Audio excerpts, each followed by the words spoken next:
No read, no pass policy?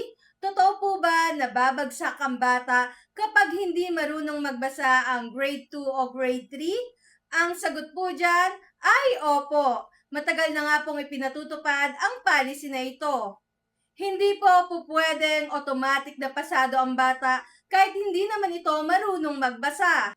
Sa mga mag-aaral ng grade 2, kinakailangan ay marunong silang magbasa ng Filipino. At sa mga mag-aaral naman ng grade 3, kinakailangan ay marunong silang magbasa ng Filipino at English. At kailangan hindi lamang sila nakakabasa, kundi meron silang reading comprehension. Ibig sabihin nito, yung kanilang binabasa ay nauunawaan nila.